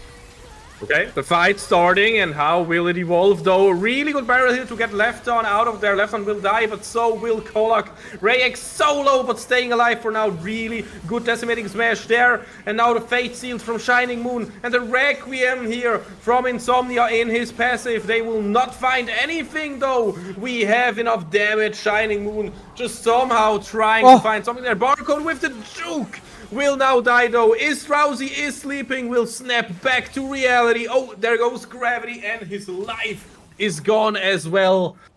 4k lead for us. That was a better fight. Still scary, but a better fight. I like the Misfortune ults, because the Misfortunes are hitting a lot of people. But I'm not a big fan of how Fenrir is playing around the Misfortune ults. She's always standing very open. which leaves her like she got hooked by Pike. I think she got hooked by Pike in a misfortune ult, which is just not supposed to happen. Was it Pike? Was it Gragas ult? I'm not sure. I think at that point you should just have Sion should be somewhere in front of the misfortune to make sure that she's safe. We can safely ult. But overall, we win the fight. We take it. Was close once again. Barcode almost making it out. But yeah, the third item for this Karthus is coming closer and closer, and it is going to be the Rabadons. As we saw in the last fights, he already hits like a truck. So it will become a monster truck once he finishes that. Pike looking for a hook again. Oh yeah. Oh yeah, boy. What are we looking for now? What are we looking at just now? We could wait the 3 minutes for the soul. That would be kind of helpful. But then Insomnia is closer and closer to the goal of the Rabadons. And as you say, Moxie, he will start to hurt. I mean, he hurts already, but he will hurt, like, so much more. So, I'm not really too sure what game plan we are looking at right now. Because, again, if Insomnia just flashes over the wall while we're doing Nash, it's kind of dangerous. So, shoving out the side waves and then transitioning into mid lane wave, that looks like a solid plan for now, and that is exactly what we're doing. Elias here, looking for a flank. Battley has to use his body slam. Elias with the ult. Battley has to flash away and will lose half his life. A lot of his life is also slowly getting burnt away. And I like our position here. Yeah, I have to disagree kind of with you there. Fenrir has to force stuff, and it's really, really hard for them to force anything with the champions they have. The only thing they can really hope on is, like we just saw, a Sion flank. Oh, Jesus. Sion flank, for example, right? Or the main hope for Fenrir this game is basically Barcode being at a flank position and finding a quick double Q, W in, double Q the enemy, and then W out again. Just a quick, almost one shot basically, because he does a lot of damage at this point. Oh, actually, mid lane need to be careful. Yeah, indeed. Bullet time not being too successful here, but I don't think that's too bad. Insomnia eating so much bullets here and so much damage. Using the Requiem will not get interrupted. The Requiem not quite there, killing people. It's only level 15 Requiem. Q-Maru will instantly get targeted by the Fate Seal there. Barcode has so much damage, but he also has cooldowns here. Rayek with the auto attacks, trying so much, will get shot down now by Barcode. And Elias, meanwhile, still just tanking here like a madman, finding a good decimating smash again and again and again. And Mr. Oregano, he wants to find something. Kolok will die. Insomnia is back with level 16. No Requiem available just yet, though. Came back from base. Will be so healthy. Barcode is having a bit of trouble and has to walk away here. And yeah, okay, Moxie, I see your point now. They are scaling and they are really good at re-engaging at this point. Yeah, I mean, I'm gonna repeat what I said before with the ult. Misfortune is kinda not in good positions to ult, or not, but just not bring herself in good positions overall. Got a lot of damage on Insomnia, like you said, on the Karthus, but then kinda just got yeetus deletus. He got yeeted all across the map, didn't even have a chance to flash, literally just got one shot from across the map. And now this fourth Drake will most likely go over to upper 5, which again slows down the game a lot. Which is exactly what we don't want. But maybe Fenrir can force a Baron off this. We are looking for it, indeed, indeed, indeed. Oh man. Well, there are the TPs, there is the reaction, there is the forced answer we are forcing. Barcode has a good flank. Mr. Oregano will just die instantly, but it is only quote-unquote the support. The Nash will get stolen by the Gragas, but can they get out here? Bullet time finds a lot of value here. Left on, really low, no flashes away. Will die here. Elias getting the tanky frontline duties. Kolok might just get away. Can Barcode maybe find him? It's only Kolok and Battley against Q-Maru, Barcode, and Elias here. Elias in the Zombie Fardone will time out rather quickly. Kolok, yeah, we said it. Pike, so slippery. And having to look for the Pike means he will maybe just take enough time. Yep, he will die, but we could not really fix our waves. So I don't know if this is really a W for us. We did lose the Nash. Okay, we lost the Nash, but they also lost the Nash. At least only the Gragas has Nash left, so in the end it's, no one is happy, basically.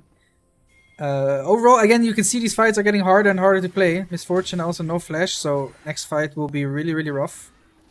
Poppy basically getting C-chained and instantly one-shot.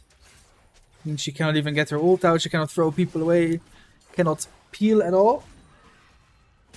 Yeah, it's becoming very hard. It's becoming really, really hard. Again, Barcode really needs to do God's work here to find picks, find one-shots.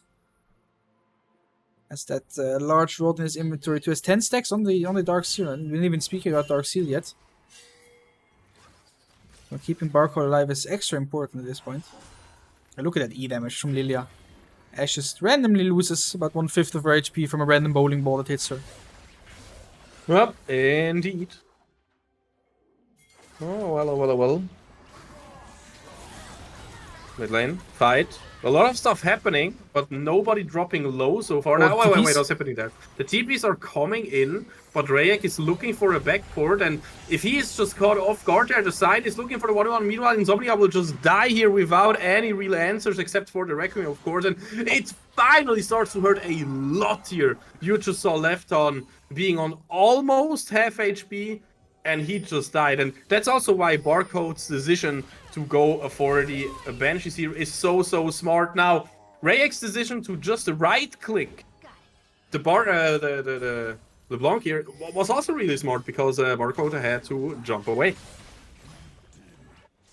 Yeah, I mean, at least it's a 1v1 in the end. You know, the card is dead, and now Yone is actually in a really bad position. Yeah, I mean... Oh! Wait. He is drowsy, though.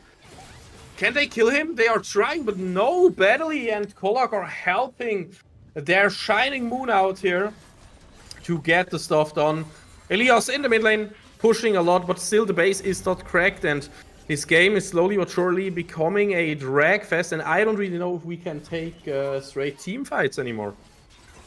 Yeah, the team fights are becoming hard. It's like literally what I said. We have to hope that Barcode can somehow find those pokes, right? You need to just go in, get some pokes.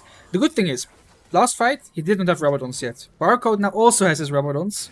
So he's a 4-item strong LeBlanc with 10 stacks on Dark Seal. So even that item is basically, quote-unquote, a full item. So he is very, very strong at this point. Like, anyone he hits now with the Rabadons will just fall. So we really, really have to hope on him finding the angles, finding the place. Just like he did with TP, he got the one shot onto Karthus. That was very important. Unfortunately, Karthus does have his ult. Oh, now again. Oh, Ashe will actually out. Oh, okay. That's an important cooldown. That is, wait, how long is it? It's 84 seconds, by the way. It's 84 seconds, so it's literally nothing. So yeah. 48, you mean? I guess. Is 84? Is that long? No, it's 48. I'm sorry. Oh, my brain is melting, because honestly, I just want Foxnyr to win here. Insomnia, really strong flank by Barcode, and Kiyomari will shut the door closed. Mr. Oregano just tanking as much as he possibly humanly can, and now jumping back in. Really insane shutdown here. Left on no chance to deal any damage, and now it suddenly looks really tough here. Shining Moon here in the 1v1. Kiyomari flashing forward onto the enemy backline. Barcode. He will not get hit by the pike. He will get the kill. Now it's a 2 versus 2. Both still sleeping, though. Shining Moon on the Yone and Badly on the Gragas. They are looking so strong. Barcode with the red buff can heal up a little bit in theory, but it's such a dangerous life here. Jumps away. Will hit the chain. What kind of reaction was that, by the way? But yeah, those fights, they are looking harder and harder. Decimating Smash will sadly not connect, even though the angle was played really, really well. Now Badly will die! Finally, shutdown, and 1 minute death timer here. It is a 34-minute game already, guys, and Shining Moon, no way to get out there, really. He bit off too much here. Barcode jumping in, making sure to instantly recast it, get out there again. And now this could be the moment where we should get the soul point, because yes, whilst the Kiyomari is still dead, it is 50 seconds on Shining Moon, and that's just a huge timer. Yeah, now the Dark Seal is upgraded to a book. I think he wished he had it before already, because he would be at 25 stacks now. But that is going to be a potential very big power spike. Nicely played by Barcode this fight. Well, by Elias and Barcode, both of them, both solo laners, really wanting to drag this game over the finish line. And get themselves a nice little playoff spot. Baron is up again. Let's see if we can secure it this time around. TP from Sion is coming through already. And we did get that soul.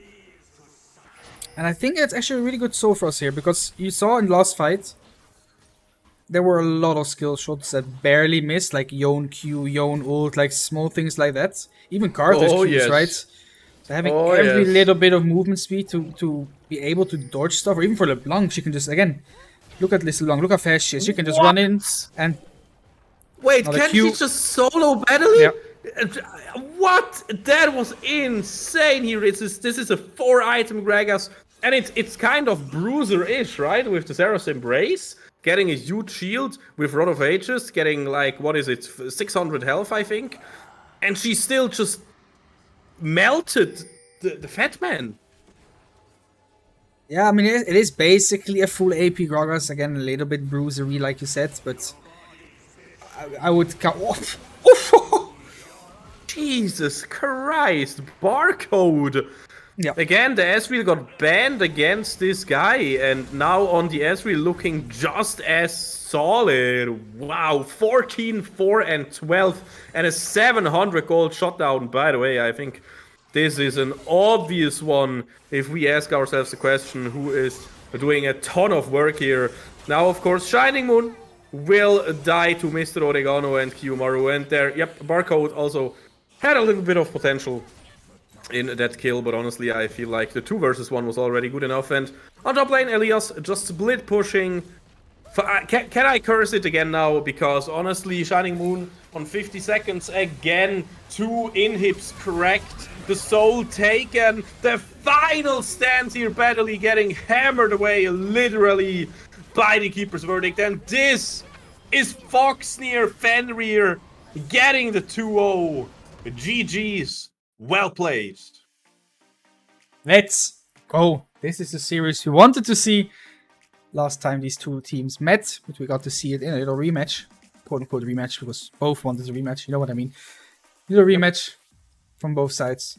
And really, really nicely played by Fenrir here. Yeah, and like I said, for me, there was one thing that had to happen this game for them to win it. After we started noticing the swing, let's say it that way, and that was, like I said, Barcode finding those flanks, finding those little pokes, quote unquote, / deleting the carters off the map, basically. So yeah, he managed to do that. He managed to get those through. Really, really nicely done. MVP interview. We could get an interview if the players would want to. I'm absolutely not ready for it, but I'll try to get it ready as quick as possible, of course. What do you mean? If the players want to, ready. If the players want to go for an interview, I will send us into a very short break. Okay, he wants to do the interview, then I'm gonna quickly head us into a break. So don't go anywhere. We'll be back with Barcode, the MVP LeBlanc. See you guys in a little bit.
Welcome back, everyone. For the final time today already. It's not even 9, so, to artificially expand our work hours here a little bit.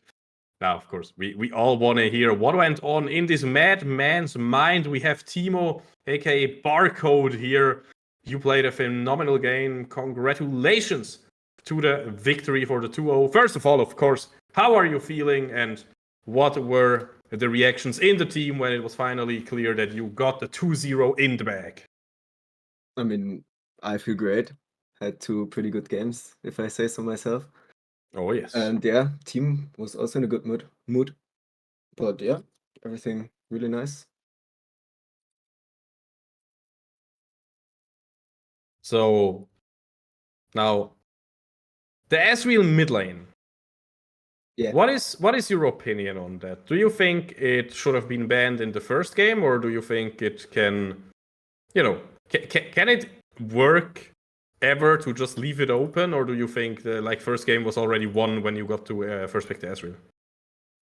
I mean, we kind of expected to get red side first game because blue side is really broken, but we got 2 games of blue side, so that's nice. And Ezreal is obviously I love the champ. I mean, I have a tattoo of it. The only champ I played since season 3 and in every meta every time when he was available. Yeah, and it's obviously really broken at the moment. So he doesn't really have that great that hard counter matchups. So it's just kind of free to first pick every time because it's really strong bot lane, it's really strong mid lane. And yeah. Hell yeah, nice to hear. Now, the second game, it was banned away. Then you went for the LeBlanc pick there. Is that just like a favorite of yours, or did you want to make a little homage to Mr. Faker, or why the LeBlanc pick? I mean, LeBlanc is kind of historically the champ I perform best on in competitive environments. And actually, Upper 5, the group match, was the only competitive loss I ever had on LeBlanc. So I thought, yeah, have to go LeBlanc here. Yon, I like the matchup. I'm comfortable I can play it. Yon inted a bit, but happens. And yeah, got ahead and one-shot some people. I see. Now again, do you already know a little bit about future plans or something like what are the plans now? Like today, are you going to have a movie night with the team, or is everybody going back into the solo queue grind? Like what are you doing after a tiebreaker win like this one? I mean, our top laner already interfered, right? No, he already left, and I don't know what the other guys are doing. But I'm not planning to stay awake for as long anymore. Got a football game tomorrow. So yeah. A what? Football game? Football game, yeah. Quite early, unfortunately. So are you playing or are you watching? Yeah, I'm playing. Oh, I see. Of course, you know what they say: League of Legends prodigy in the sheets and a football player on the streets. That's what do we have here? I'm quite bad in football, so it doesn't matter. It's fun. Doesn't matter. It is fun indeed. But yeah, so looking at the, confirmed. Yeah, it's 100% confirmed now, right? You will play the playoffs. Yep. Do you have any teams that you want to face except for the Foxnyr team? But could that even happen that we play against Foxnyr? We are in the same bracket, so if we win the games. I mean, if we go loser brackets, here, Johnny in the chat plays for SVW Esports, SVW. If we meet them in the loser brackets, we play for one round of McDonald's because we know each other real life. That would be quite fun, but obviously we don't want to drop into loser brackets, and neither do they. But yeah, I see. it would be fun. Other Very, than that, very I don't interesting. really mind. I see. So then, anything else you want to shout out right now to everybody still watching? And of course, I need your favorite Ezreal quote, by the way. Oh shit, I'm so bad with quotes. Don't really know any. You belong in a museum. Like with the SpongeBob emote thing. But in games, I sometimes just say the quotes he's saying to me, but I couldn't tell you really quotes outside of the game. My brain doesn't work once I'm out of game. That's the only one I know. I mean, it.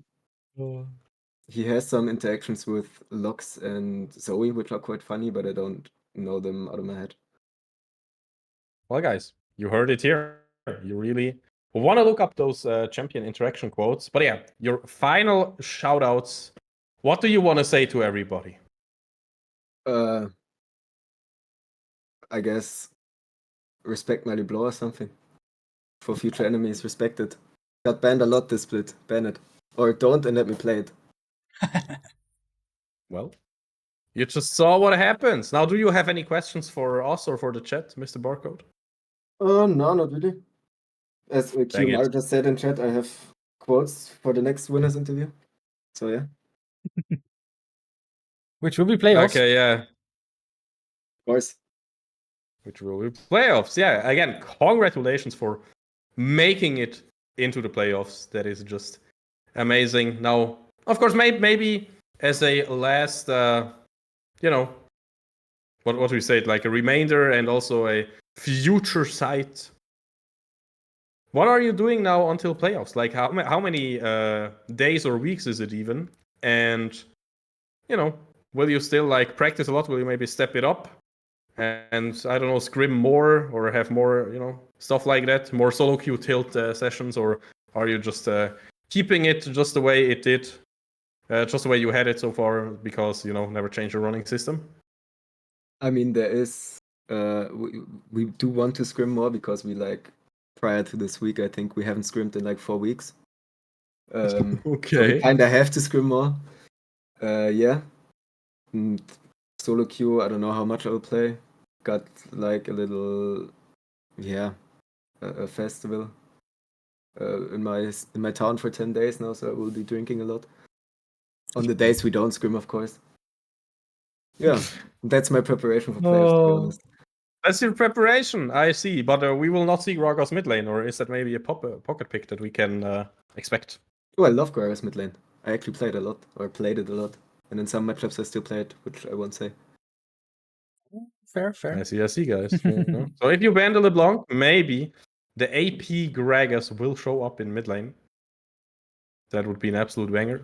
But yeah, thank you so much for having a quick talk with us. And then good luck at the festival, of course. Good luck at the drinking booth. And more importantly, maybe good luck at the tiebreakers and at the soccer game tomorrow. Thank you. Playoffs, I hope you have a great one. That's what I meant.